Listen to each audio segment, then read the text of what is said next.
Welcome back to an introduction to Earth Science. This is your textbook, Foundations of Earth Science, the 8th edition, written by Lutgens and Tarbuck and published by Pearson Education.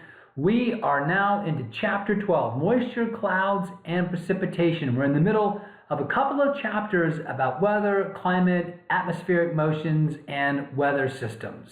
You may be surprised on how difficult it is to go from a sunny day to a partly cloudy day to a day with clouds, showers, and even thunderstorms. And it all starts with water, one of the most important molecules on Earth.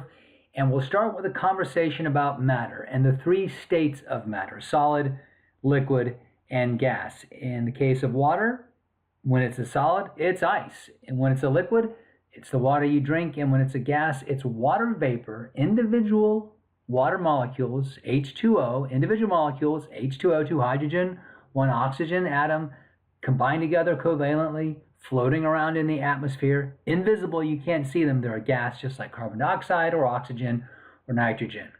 To change the state of matter from a gas to a solid, or a liquid to a gas, or a solid to a gas, or solid to a liquid, heat must either be absorbed or released. It takes the absorption or the release of heat to change the state of matter. Now, heat energy, as we talked about in the last chapter, is energy being transferred from hot objects to cold objects.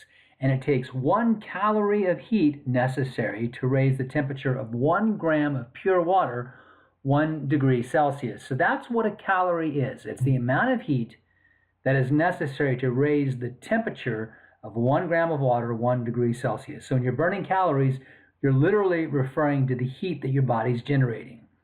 We can feel sensible heat. A hot object, you touch it, you feel the heat. You may burn yourself. A cold object, you touch it, you feel the cold. That's sensible temperature or sensible heat. Latent heat is a heat that is hidden or stored. That's what the word latent means. It's not derived from a change in temperature, meaning latent heat does not occur because something is heated or it's cooled. It occurs, latent heat is either released or absorbed because of a change in state from solid to liquid to gas or anywhere in between. Heat, latent heat that is exchanged between water and its environment or the surroundings. I'll typically use the phrase environment, and that environment may be the water surrounding water or the air surrounding water.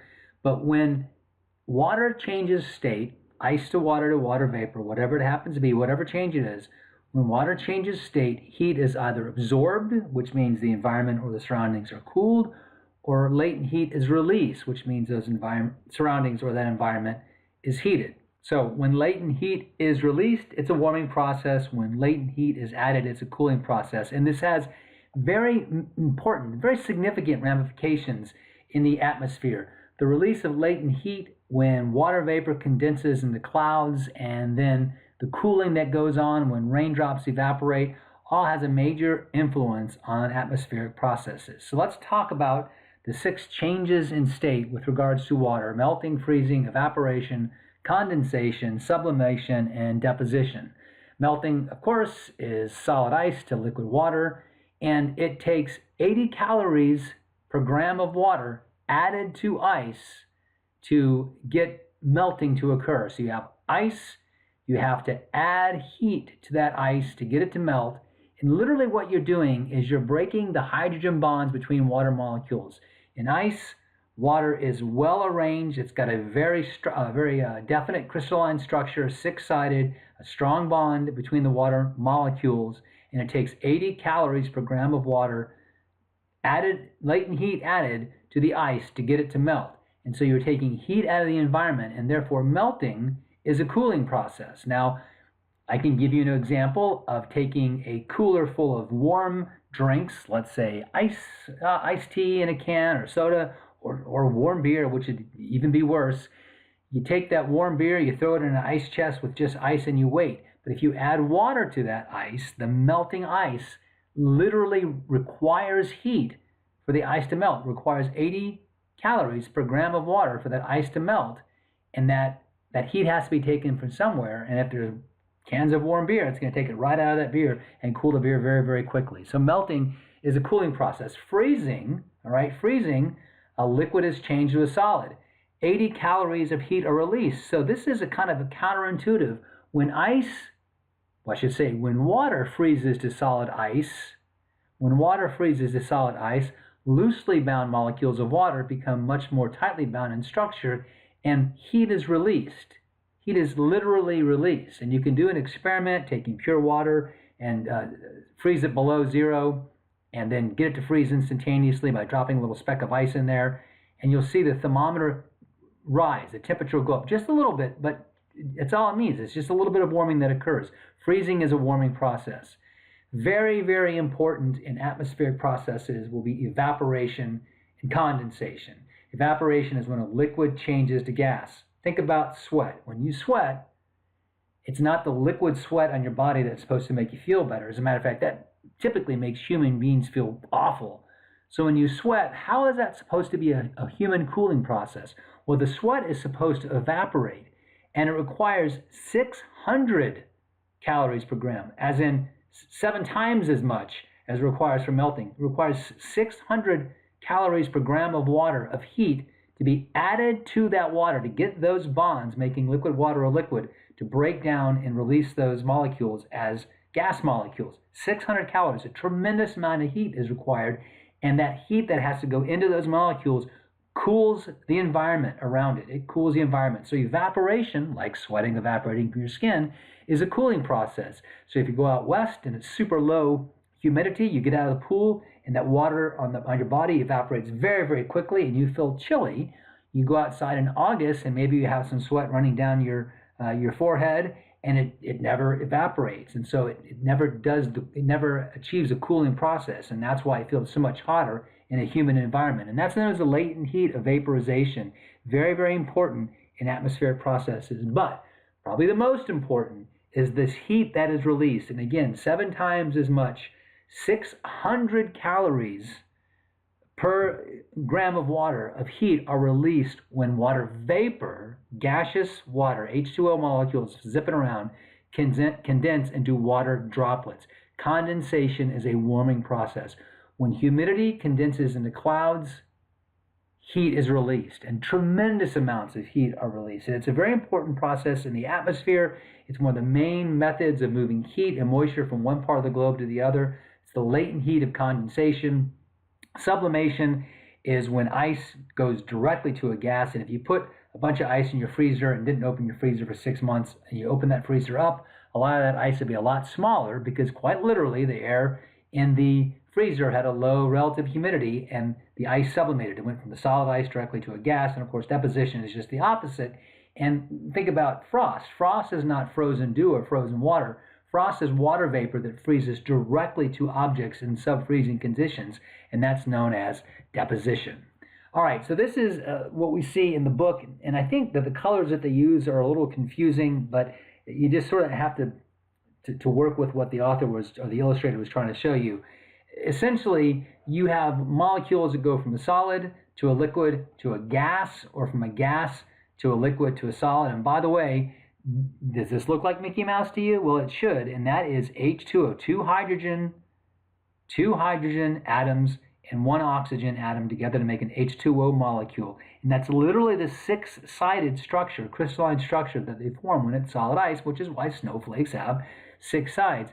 And to get this ice to turn into water, you have to break those bonds. And so heat energy is required. And so you take the energy from where? From the environment.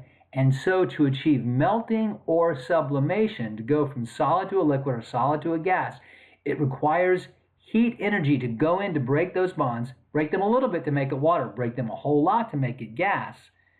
Heat is added. It's taken out of the environment, and therefore it's a cooling process. And then that becomes latent heat. It's locked up in these molecules. When these molecules go in the other direction, whether gas molecules are going to condense, or gas molecules are going to be deposited as frost, either way, or even liquid freezing, it's going to release heat. You have to slow these molecules down. They're zipping around. You want to slow them down. Remember, temperature is the average speed of molecules. You want to slow them down so they combine, and heat is released. So condensation releases tremendous amounts of heat, significantly more, 7 times more than what we see in freezing. And then again, evaporation releases significantly more than what we see in melting. So These are cooling processes, solid to a gas, solid to a liquid. That's a cooling process, and this is a heating process. When you have condensation, that is a heating process, or freezing. But in the atmosphere, all right, in the atmosphere and dealing with cloud formation, this idea of condensation being a warming process is going to become incredibly important. So all this conversation about water molecules, vapor, talk about humidity. And humidity is just simply the amount of water vapor in the air. I've said this a couple times in this class. We're really just scratching the surface of atmospheric sciences here. But saturated air means that a parcel of air, a volume of air, has as much water vapor in it that it can possibly hold. It cannot hold any more water vapor. If you put any more water vapor molecules in that volume of air, they would immediately condense into droplets. The amount of evaporation and condensation happening at the same time is equal.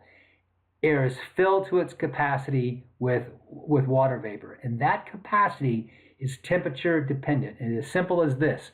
Warm air holds more water vapor, cold air holds significantly less water vapor. If you go from 40 below, whether Celsius or Fahrenheit, they equal one another if you do the math, from 40 below to 40 above, which is 104 degrees, you can hold water vapor. A volume of air holds significantly more water vapor as you get warmer and warmer and warmer and warmer. So saturation is a function of temperature.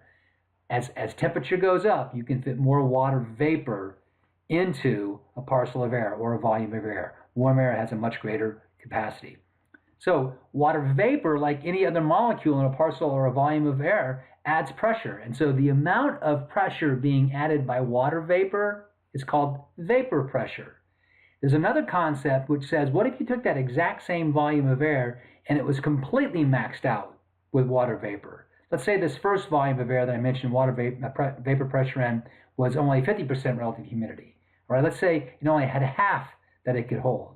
And so the vapor pressure may be one number. What is the vapor pressure if it were saturated? And saturation vapor pressure is the amount of pressure water vapor would exert if that volume of air was at saturation. Another way that we express humidity, and they talk about a bit more detail in this textbook than perhaps others, so we'll just go with that flow, and that's mixing ratio. And mixing ratio is a measure of humidity. It's a very complicated way to measure humidity. It's exact, it's precise, but because it's complicated, it's not used much. Typically, we use dew point or relative humidity, but nonetheless, the mixing ratio is the mass of water vapor in a unit of air compared to the remaining mass of dry air. So it is grams per kilogram. So it basically tells us how much vapor is in a volume of air. Now, the saturation mixing ratio is the mass of water vapor in a unit of saturated air compared to the remaining mass of dry air. A volume of air, a parcel of air, basically a unit of air at a certain temperature can be saturated. And if it is saturated and you measure that mass of water vapor, that would be your saturation mixing ratio, that mass of water vapor compared to the remaining mass of dry air. So you can determine something that is more easily understood by talking about relative humidity. And the relative humidity is the ratio of the air's actual water content, the water vapor content, how much is actually there, the content, compared to the amount of water vapor required for saturation. The relative humidity is vapor content over vapor capacity.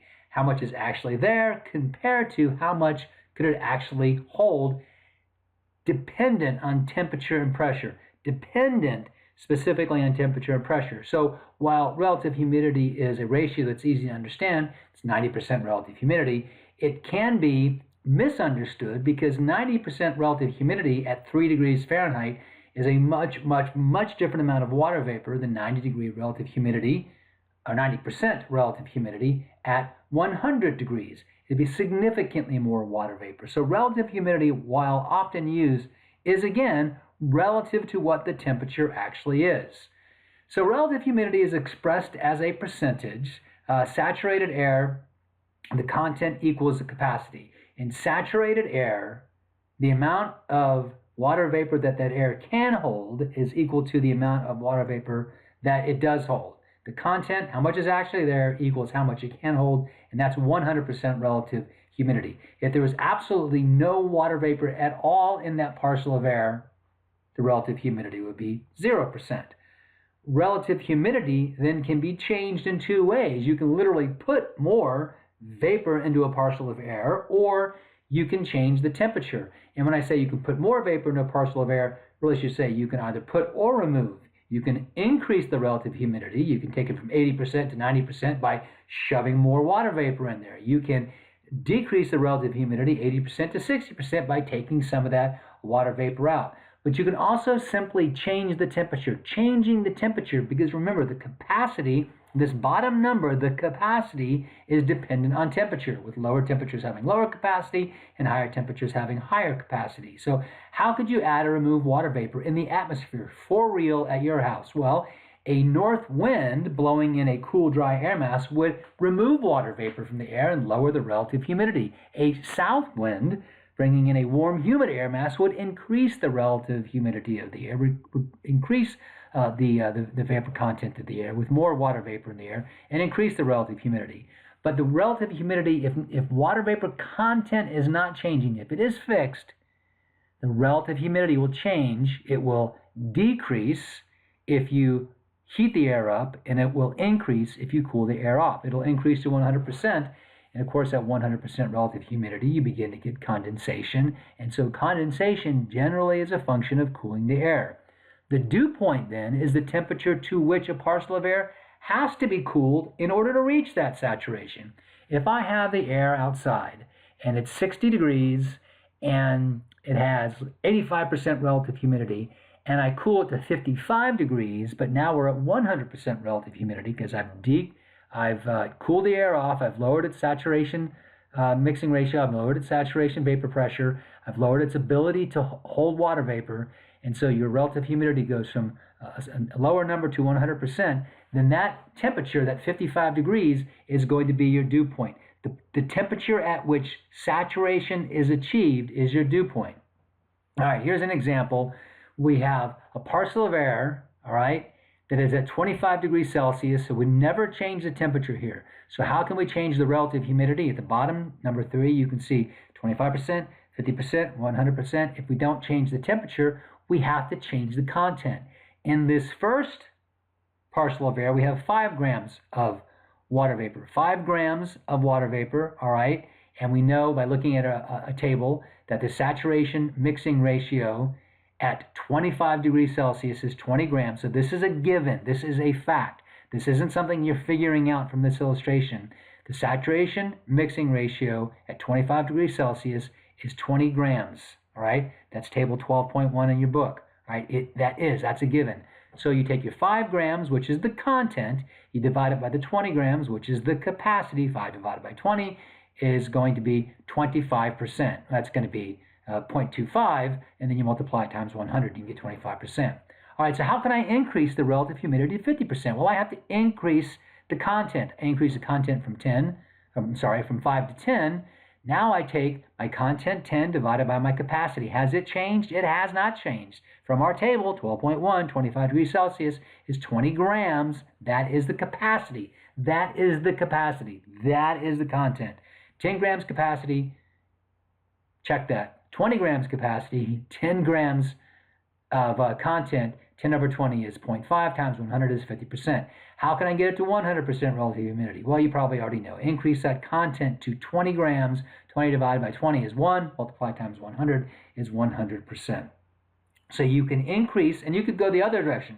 Take the water vapor out from 20 to 5. You drop the relative humidity from 100% to 25%. So that's how you can change relative humidity, by changing the amount, the content of water vapor. But you can also change the temperature of a volume of air, and that changes what? The capacity, because warmer air holds more water vapor and colder air holds less water vapor. In this example, we're going to go from 25 degrees Celsius to 15 to 5. And again, if we go back to our table, we see that 25 degrees Celsius can contain 20 grams, 15 can contain 10, and 5 can contain 5 grams of water vapor. So we're going to use those because it's pretty easy math. And I do want to point out that this appears to be from the textbook typo. We're cooling this to 5 degrees Celsius, so this should be 5 degrees, not 0 degrees. I'm not sure exactly how that happened, but nonetheless, I'm going to leave my cursor over that when we get to that point so we don't confuse the issue. But we're going to cool this air from 25 to 15 to 5 degrees, all right? And we're going to start out with 10 grams of water vapor. So the math, again, is simple. At 25 degrees Celsius, it can hold the capacity. What's the saturation mixing ratio? What's the saturation vapor pressure? What's the capacity at 25 grams for this parcel to hold air? And it's 20 grams. That's the capacity. What's the content? That is a given, all right? We're telling you 10. 10 divided by 20 is 50%. How can I raise the relative humidity? Cool this air off. Cool this air off. Cool it to 15. We go back to the table. We see 15 degrees Celsius can hold 10 grams, all right? 10 grams divided by 10 is 100% relative humidity. So I can raise the relative humidity by cooling it. Vice versa, I can lower the relative humidity by warming things up. So the same air mass in the morning may have a very high relative humidity at 7 o'clock in the morning, but 3 in the afternoon, when it's much, much warmer, the relative humidity could have dropped as much as 50%, just based on that change in temperature. All right, now what happens if I cool this air further? We're at 100% relative humidity. What happens if I cool it further? Well, that parcel of air can no longer hold any more water vapor. It can't hold. If you cool it, for instance, if I cool it to 5 degrees, it can't hold any more water vapor. It's holding 10. If I cool it to 5 degrees, the most it can hold is 5. So something has to happen to those 5 grams of water vapor. They condense into 5 grams of liquid. They condense into 5 grams of liquid. So they're no longer part of that parcel of air. Now, they may be in the same physical space, but they're no longer part of that solution because they're no longer a gas. The air and the water vapor are gaseous. This is now a liquid. And so if I lower the temperature to 5 degrees, I have to take 5 grams of that water vapor and turn it into 5 grams of liquid. And what that tells us is as we cool a parcel of air in the atmosphere, it gets closer and closer to relative humidity. In this case, we reach 100% relative humidity at 15 degrees Celsius. So that means that this parcel of air has a dew point, which is a measure of the amount of moisture in the air. The dew point is 15 degrees Celsius. The dew point is 15 degrees Celsius. If the amount of moisture in the air was 20 grams, the dew point would be 25 degrees Celsius. If the amount of moisture in the air was 5 grams, the dew point would be 5 degrees Celsius. But in this case, the dew point was 15 degrees Celsius. And so when we lower the temperature to 5 degrees Celsius, we take 5 grams of the water vapor, turn it into liquid. So now what's the dew point? Well, the dew point has now been lowered to 5 degrees Celsius. The dew point now of this parcel of air is 5 degrees Celsius. We've lowered the dew point by lowering the temperature and physically removing the vapor from the air. It's no longer in the air. It's now as liquid. Now it may be as liquid in the cloud, but you've still lowered the amount of content. And so here is how the temperature during the day with a relatively similar dew point, meaning the amount of moisture in the air does not change. In the morning, the temperature is down here on the cool side, right? 39 degrees, 38 degrees Fahrenheit, and the relative humidity is up about 70%. If the water vapor content doesn't change, as the temperature goes up, the relative humidity did not go down. But when I say that the water vapor content didn't change, that means the dew point didn't change either. That stayed the same. So the dew point here may be, let's see, this got down to about, what we're going to call this, 37 degrees. So let's just say the dew point was 34. Well, the dew point 34, temperature 37, it had a high relative humidity up around 70%. As the temperature went up, the dew point may have remained the same. We just saw lower and lower relative humidity. The difference between the temperature and the dew point became greater. The air was much further away from saturation. Relative humidity is a way to look at how close the air is to saturation. The closer the air is to saturation, the higher the relative humidity. So what has happened here at the sports bar with your cold beer and your burger? Well, this glass was probably maybe a few degrees below room temperature. Let's just say it was 72 degrees. And the dew point of the air was, we're going to call it 60 degrees, all right? Not too dry, not too humid. You take this cold beer, you pour it in there at about 42 degrees. It chills the glass to, let's say, about 45 degrees. So the air immediately in contact with that glass, and I mean just the immediate air in contact with that glass, also gets cooled rapidly because of the cold glass and the cold beer, and it gets cooled down to and past its dew point. Well, if it gets cooled down to and past its dew point, what has to happen? condensation has to happen. So the condensation on the outside of your mug of beer, can of Coke, bottle of water, whatever it happens to be, is simply the air being chilled to and then lower than the dew point, forcing whatever water vapor is in the air, and that very thin layer of air that got chilled, to condense. All right, we can measure the humidity in the air. The book has some pretty good details on this. Hygrometers are used to measure humidity.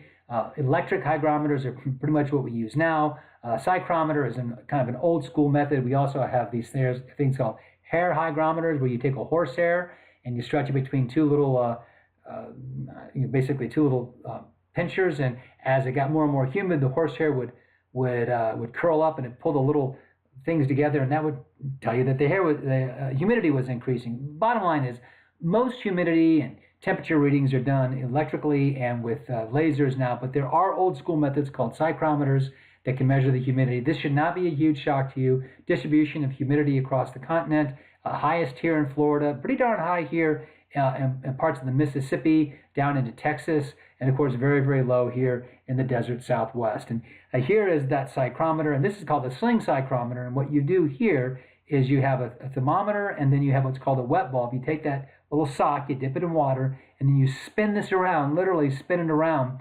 This thermometer will read the actual air temperature, and this thermometer, that sock will dry out, spinning through the air. And as it dries out, of course, it cools, because evaporation is a cooling process. And it will cool that thermometer down to what's known as the wet bulb temperature, and you can use those two different temperatures to determine the relative humidity. All right, very important aspect of this chapter is this concept of adiabatic changes in temperature. An adiabatic temperature change is a temperature change that occurs without a transfer of heat, meaning you're not heating the air, you're not cooling the air, and yet the air heats or cools. It changes temperature without applying heat to it or chilling it. It changes temperature. It's an adiabatic temperature change. And essentially, it has to do with what's known as the equation of state, which tells us that pressure and volume are directly equal to temperature. As you increase pressure, temperature is going to increase. As you decrease pressure, temperature is going to decrease. So when air is compressed, pressure goes up, as in close to the surface where the pressure is 1,000 millibars. It's going to warm up. The motion of the molecules increases, all right? When you allow air to expand, when there's less pressure on air, the parcel cools down, essentially. So sinking air is compressed and warmed. Rising air expands and cools. And the reason why rising air expands is because at the surface, the pressure is 1,000 millibars, and as you go up, it gets constantly lower and lower. So at the surface, that parcel is being held in by 1,000 millibars, but when you get higher and higher and higher, there's less pressure, and so the parcel begins to expand. The work that parcel does on the surrounding air to expand causes the air molecules to slow down, and they cool off, because as we know, slower molecules are cooler temperatures. And so an adiabatic lapse rate is the rate at which temperature cools or warms by being forced up or forced down. And if we're talking about unsaturated air, which means air less than 100% relative humidity, and this is an important concept to understand, if air is 99.99% relative humidity, it's unsaturated. It's only saturated when it's achieved that 100% relative humidity. So dry, unsaturated air actually heats up and cools off at a pretty steady rate, which is 1 degree Celsius per 100 meters, or 10 degrees Celsius per 1,000 meters. So no matter whether you're going up or down, it's going to heat up or cool off at that dry adiabatic lapse rate. If you take that same parcel of air and you chill it, down to its dew point, and it's at 100% relative humidity, then if you force that saturated air to rise, you get a wet adiabatic lapse rate, because as that air rises and cools due to expansion, what's going to happen? Some of that vapor is going to be forced to condense, and as we know, condensation is a warming process. Condensation is occurring and latent heat is being liberated. Basically, condensation is a warming process, and so the wet adiabatic lapse rate is essentially offset, or it's lowered. And it's not quite 1 degree Celsius per 100 meters. It's somewhere between 5 and 9 degrees Celsius per 100 meters. And why is it variable? Well, it really just depends on how much water vapor was in the air to start with. But essentially, a dry parcel that's forced to rise or forced to descend is going to cool as it's forced to rise, or warm as it's forced to sink at 1 degree Celsius per 1,000 meters. And then a saturated parcel, meaning, let's say, a parcel of air in a cloud, that it's saturated, it's in a 100% relative humidity environment. If that parcel of air is forced to rise, it is going to cool at a slower rate. Okay, it's going to cool at a slower rate. It's going to remain warmer longer. And that's going to become important in understanding how you get towering clouds of vertical extent.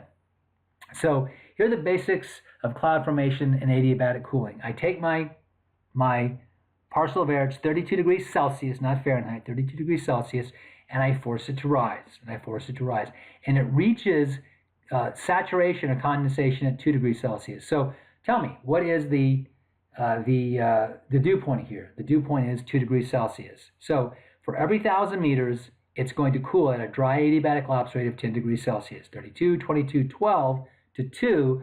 Then it is going to begin to cool at the wet adiabatic lapse rate, okay? That one that has been offset, the wet adiabatic lapse rate that's been offset because condensation and cloud formation is occurring, so it's not quite as fast. And in this case, it's going to cool at the wet adiabatic lapse rate of 5 degrees Celsius per 1,000 meters, from 2 degrees to 3 degrees to 8 degrees. So this air is being forced to rise. And I'm going to tell you this now, and we'll learn more about this later. In the atmosphere, air can be forced to rise over mountains. It's called orographic lift. It can be forced to rise over an area of low pressure, called convergence. It can be forced to rise over a front, warm front, cold front, stationary front, occluded front. All fronts will force air to rise. And it can also be forced to rise if you have unequal heating. So one spot in the land is heated up more than the others, the air over that spot will rise. When you force air to rise, it cools adiabatically at the dry adiabatic lapse rate until it reaches 100% relative humidity, all right, the dew point. Further lifting forces, because this air can no longer hold as much vapor, forces condensation and cloud formation. Here is orographic lifting. West coast, wind coming off the Pacific Ocean gets forced up the mountains. When it gets forced up the mountains, it cools, right? It cools, and eventually it gets to the dew point. Further lifting means further cooling. The air can't hold as much water vapor, and so you get condensation and cloud formation. When that air comes back down that backside of the mountain, an interesting thing happens, because as this goes up, the temperature and the dew point drop in tandem, meaning the dew point was 2 degrees. This parcel right here, its temperature is 32 degrees, its dew point was 2 degrees. When that parcel got to 2 degrees, as the parcel goes up, both the temperature and the dew point drop at the same rate. This is the temperature and dew point, that's the temperature and dew point, that's the temperature and dew point. So this parcel here at the top of this mountain have the same temperature and dew point. But as soon as you begin forcing it down, as soon as you begin forcing it back down the lee side of the mountain, the temperature increases at the dry adiabatic lapse rate, and the dew point remains the same. Nothing is putting more moisture into that air, so the dew point remains the same. The temperature rises, which means now the temperature is going to warm at the dry adiabatic lapse rate. It's going to descend and compress and warm at that 1 degree Celsius per 100 meters, or 10 degrees Celsius per 1,000 meters, which means as this air comes down the lee side of the mountains, it dries out more so and warms up more so than it was on the windward side of the mountains, and that is known as the rain shadow effect, and that's how we get the high Sierra and the Central Range and the coastal mountains with lots of rain and lots of trees and gigantic redwoods, and then just over this next mountain range, it's this massive desert. A second way that you can force air to rise is over frontal wedging. So a cold front advances, cold air moves into warm air, and it lifts that air parcel up. That warm, moist air is being lifted up. Cool air acts as a barrier to warm air. Fronts are part of what's known as mid-latitude cyclones, which we're going to talk more about. But frontal lifting, whether it's a cold front into warm air or a warm front moving into cooler air, both ways you're going to lift the air. And as that air is forced to rise, it cools at the dry adiabatic lapse rate until it reaches its dew point, 100% relative humidity. Further lifting forces condensation and cloud formation. Another manner in which you can get air to rise is by convergence. In the summertime in Florida, the land heats up. So let's say it's August 1st in Florida, and you wake up in New Smyrna Beach or in St. Petersburg Beach, and the Atlantic Ocean is 72 degrees, and the air temperature is 72 degrees, and the Gulf of Mexico is 72 degrees.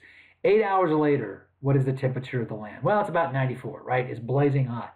But the Atlantic and the Gulf of Mexico, they did not heat up because remember, water heats up and cools off much more slowly. And so there's cool air over the Atlantic and the Gulf and very, very hot air that's rising very, very quickly. Because that air is rising, it's replaced from the air coming in off the ocean and the Gulf, known as the sea breeze. So every afternoon in the warm season in Florida, you get an Atlantic sea breeze and a Gulf sea breeze, and those air streams, those winds, move inland and they collide with each other. That is known as convergence. When air converges, it can't go down into the ground, so it goes up. So convergence of air coming together, convergence forces air to rise. As air is forced to rise, it cools by expansion until its temperature reaches its dew point, at which point the air is said to be saturated. Further lifting forces condensation and cloud formation. And this is that localized convective lifting, a thermal. This is where this parcel of land, because maybe it's darker, heats up more quickly than the land around it. So by late morning, this is 78 degrees, everything else is 72 degrees. By noontime, this is 82 degrees, everything else is 74 degrees, and you get rising air. And as the air is forced to rise, even though it's being forced to rise because it was heated, the heat is down here. As the air is being forced to rise, it expands and cools, all right? It cools by expansion, and as it cools, eventually the temperature reaches what point? The dew point. And once it reaches the dew point, it is said to be saturated, or the condensation level, and then further lifting forces condensation and cloud formation. The stability of the atmosphere determines the type of clouds that can develop and the intensity of precipitation. And again, scratching the surface here, atmospheric sciences can spend whole semesters and whole years studying stability and why different atmospheres are stable and how different atmospheres are stable. But let's just say that when the atmosphere is stable, not the parcel of air, but when the atmosphere is stable, air does not want to go up. It resists vertical movement. It wants to stay where it is, and you tend to get flat clouds. When the atmosphere is unstable, the air is warmer than its surrounding air, it wants to rise, and you get these clouds with vertical extent. So two basic types of clouds are flat stratus clouds in stable air and clouds with vertical extent that occur in unstable air. So again, the stability determines the type of cloud formation, right, and the intensity of precipitation, because flat clouds give you light showery precipitation, and clouds with vertical extent like cumulonimbus gives you heavy downpours. When the air is stable, let's say the atmosphere is stable, the parcel is cooler than the air around it, and it wants to sink. It's cooler and more dense than the air around it, so it wants to sink. It does not want to go up. And remember, it's air going up that causes cooling by expansion, saturation, and cloud formation. So if air doesn't want to go up because it's cooler and denser, that's a stable atmosphere. So if the air, this parcel of air, is colder than the air around it, it sinks. But if that parcel of air is warmer than the air around it, like this parcel of air is warmer than the air around it, it will want to rise. And in an unstable environment, air that's warmer than its surrounding air, its environment, will want to rise, and it will create clouds with vertical extent.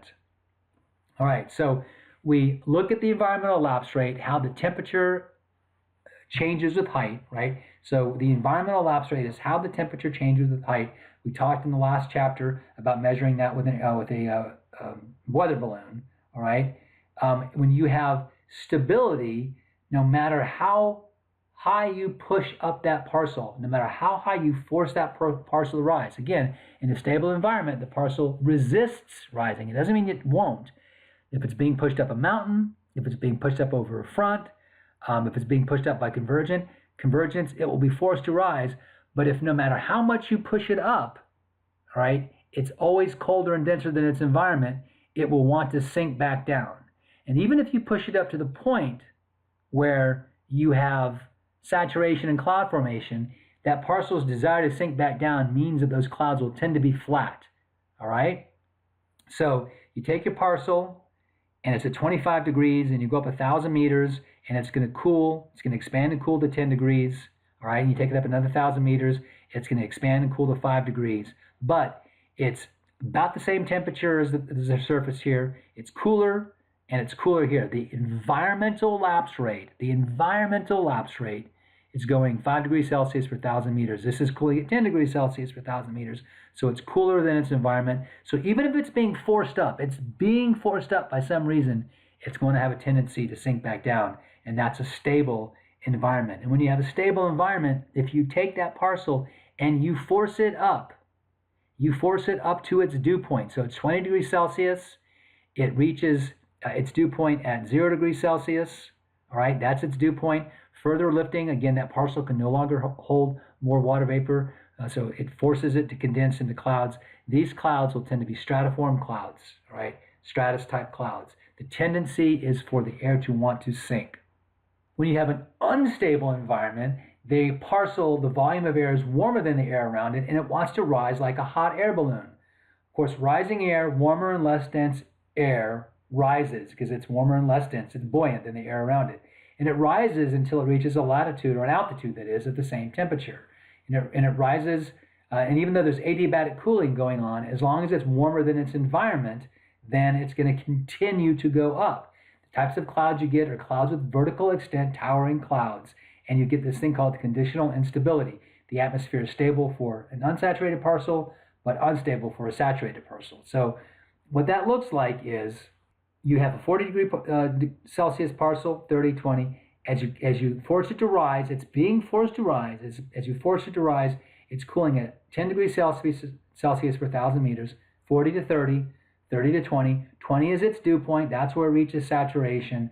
And now it's going to be cooling at a moist adiabatic lapse rate of 6 degrees Celsius per 1,000 meters, all right, because it's got a lot of vapor in it, but it's still warmer than the environment. It's still warmer than the environment, and so it will want to rise all its own. It's always warmer than its environment. So clouds that form have this vertical extent, and that's how you get your towering thunderstorm clouds. And so again, as you force that air to rise from its temperature to its dew point where condensation occurs, and you compare the temperature, it's always going to be, you're going to have a situation where it is warmer than its environment. Once condensation occurs, it's warmer than its environment, and it will want to rise all on its own. It's going to rise all on its own. Warmer than its environment, warmer than its environment, warmer than its environment. And that's an absolutely unstable environment the entire way up. So the sun comes out, it heats up the ground, and that parcel just races up all by itself. And that's what happens in Central Florida in the summertime. You start out at 72 degrees, by noontime you're 88 degrees, by 2 in the afternoon it's 92, and parcels are just rising in the atmosphere all by themselves. This conditional instability, slightly different situation, conditional instability, the parcel is being forced to rise, okay, it's being forced to rise, but it is slightly cooler than its environment until it reaches a lifted condensation point, the level of free convection, that point where it's reached its dew point, and now condensation means that its wet adiabatic lapse rate is slightly lower than the environmental lapse rate, and so it now is warmer than its environment. It's warmer than its environment, and it's warmer than its environment, and it has a tendency to rise. So you have three different situations. You have your absolute stability, where the parcel is always colder than its environment, all right? It's always colder than its environment. It wants to sink. That's absolute stability. You have absolute instability, where it's always warmer than its environment, all right? And then you have this conditional instability. And really, the atmosphere is oftentimes more like a conditionally unstable environment, where for a while the parcel may be cooler, but once it reaches that point of condensation and the level of free convection, it will begin to rise all on its own. The process by which water vapor changes to a liquid and forms dew, fog, or clouds is condensation. Water vapor requires a condensation surface. So on the ground, it may be the grass that makes the dew, or the car window, but in the air, you need tiny bits of particulate matter called condensation nuclei, which can be dust, smoke, sea salt, pollution, lots of little things can be condensation nuclei. But in the atmosphere, unless you're below about 40 degrees below zero Fahrenheit and Celsius, you have to have some type of condensation nuclei. So clouds are made up of millions and millions and millions of tiny water droplets. Raindrops and cloud droplets are two very, very different things. Cloud droplets are about 1 million times smaller than raindrops. And lots of what we see in clouds are actually tiny crystals of ice. And the classification of clouds happens a couple of ways. You can classify it by their height or by their type, and you have cirrus, stratus, and cumulus. And we already talked about stratus and cumulus with regards to stability. Stratus clouds that are flat, they form in stable environments. Cumulus clouds that have vertical extent, they form in unstable environments. And then cirrus tend to be high, wispy, clouds that are all ice. Sometimes they're referred to as being glaciated because they're all ice. Nimbus, attach that to a cloud, and that means it's producing some type of precipitation. So high clouds are over 6,000 meters, middle clouds between 2 and 6, and then low clouds between below 2. Those high clouds are going to be cirro something, cirrostratus, cirrocumulus, middle clouds, altostratus, altocumulus, and then low clouds, stratocumulus or nimbostratus. And of course, you also have cumulonimbus, which is the thunderstorm cloud. So you can classify them by their type, you can classify them by their altitude, and lots of different types of clouds. So it's pretty difficult to walk out in the backyard and look at clouds and just immediately identify them. But towering cumulus clouds, they're pretty easy to see. Cumulonimbus, right? And then you have fair weather cumulus, stratocumulus, or just sometimes cumulus that are, so stratocumulus is like fields of cumulus, and that's kind of flat fields of cumulus. And then cumulus are just puffy like cotton candy, sort of everywhere. Take this up a little higher, they call them altocumulus, and even higher, they call them cirrocumulus. Stratus are just flat, wispy clouds. Nimbostratus is flat, wispy with light precipitation. Take those up to the middle, they're altostratus, way up high, they're cirrostratus. And you can't see cirrostratus unless the sun is shining through them. And then cirrus, straight up cirrus, those are called mare's tails because they look like the tails of horses, and a mare is a female horse. So this is your basic classification of clouds. Again, the big difference for us to understand, I think, is that cumulus clouds or clouds of vertical extent, they generally occur in an unstable environment. In this situation, perhaps you had instability until you got about to here, and then the atmosphere changed temperatures, and the temperature was about the same, and that's as high as it grew. In this situation, the parcel was always warmer than the environment, and it grew all the way up to really the tropopause before it was stopped, way up there in the atmosphere. So here are your high cirrus, your mare's tails, your cirrocumulus, so very high, but little speckled, sometimes they call it a mackerel sky, cumulus clouds. Cirrostratus, again, you're not going to see your cirrostratus really unless the sun's behind it. Altostratus tends to be those fields of little puffy clouds. And then you have your altostratus, and your nimbostratus, your low clouds that are producing some rainfall. Clouds of vertical extent, whether they're low or high, are going to be cumulus, and the low ones are cumulonimbus that produce showers and your thunderstorms. And there are your fair weather cumulus, early in the day, fair weather cumulus, and then there are your cumulonimbus clouds, which you recognize if you're in an area with lots of thunderstorms. Fog is nothing more than cloud that is at the ground, near or in contact with the ground. That's all cloud is. It's just a place where the air is cooled at the surface enough for condensation to have occurred. Lots of different types of fogs. You have radiation fog, you have advection fog, you have downslope fog, you have upslope fog, but all fog is essentially where the air at the surface has cooled to or below the dew point for condensation to occur.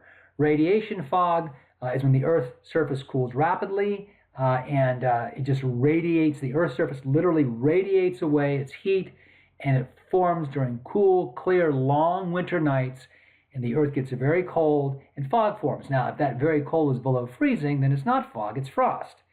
Advection fog is when you have warm, moist air that moves in over a cold surface. And you may see that in the ocean, where warm ocean waters like the Gulf Stream, and the air moves in over cooler shelf waters, and advection is horizontal movement of air, and you get fog formation. You see that in San Francisco Bay and lots of other areas. Upslope fog is when humid air moves up a slope, and up that slope it's cooler, right? And so you get fog formation. You can also get downslope fog, where cool air settles into a valley, and you get fog. And you get a lot of that in the Smoky Mountains. That's why they look smoky, because they're full of fog. Here's advection fog. This is the Golden Gate, and by the way, the Golden Gate is the actual span.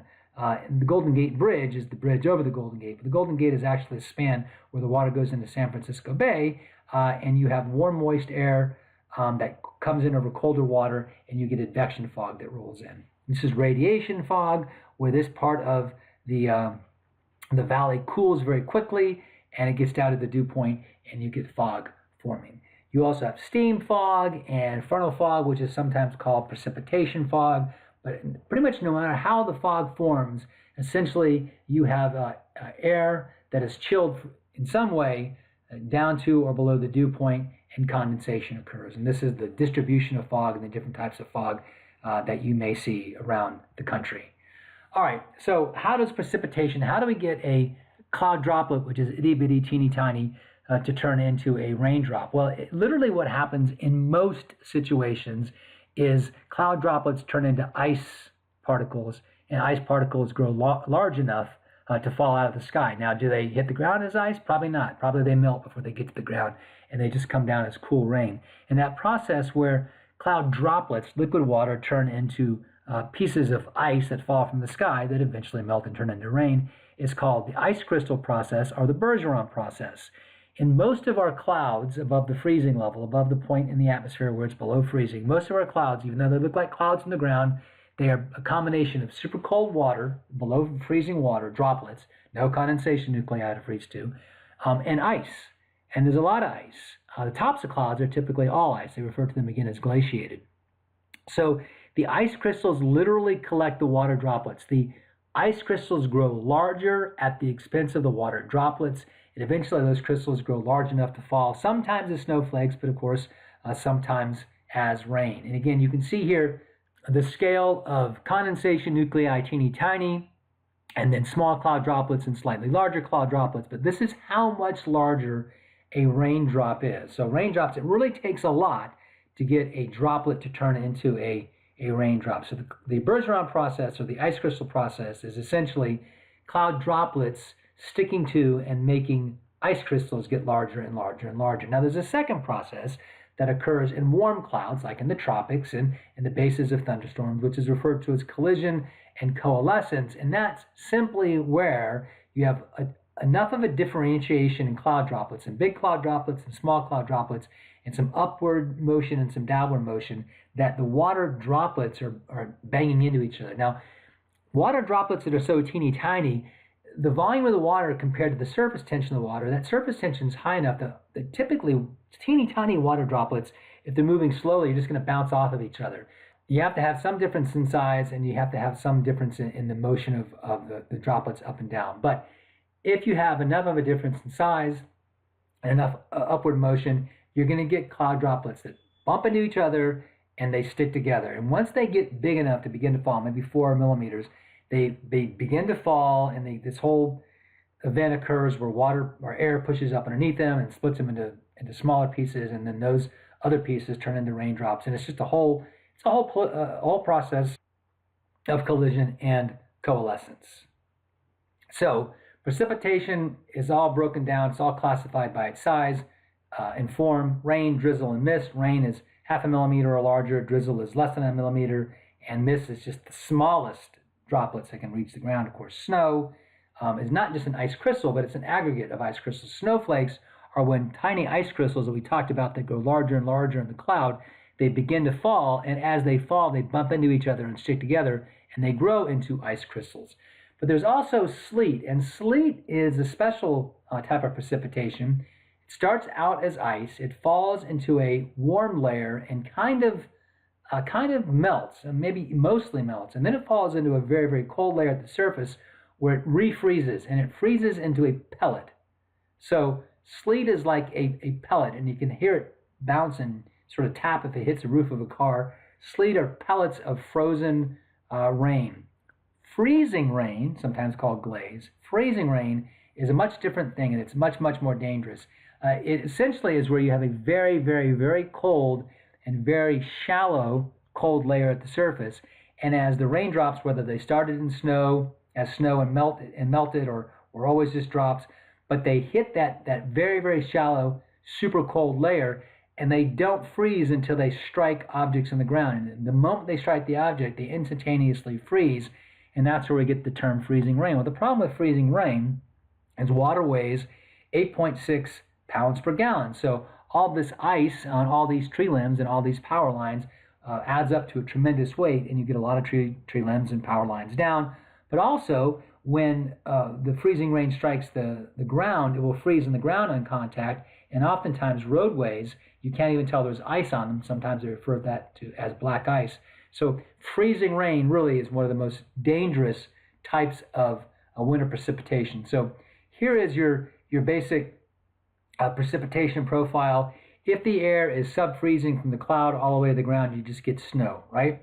If you have a thin warm layer and a deep freezing layer, You get snow that turns to raindrops that then slowly freezes and becomes ice pellets or sleet. All right. And then if you get a much, much shallower, very, very cold freezing layer, you get snow that turns to raindrops and then freezes on contact.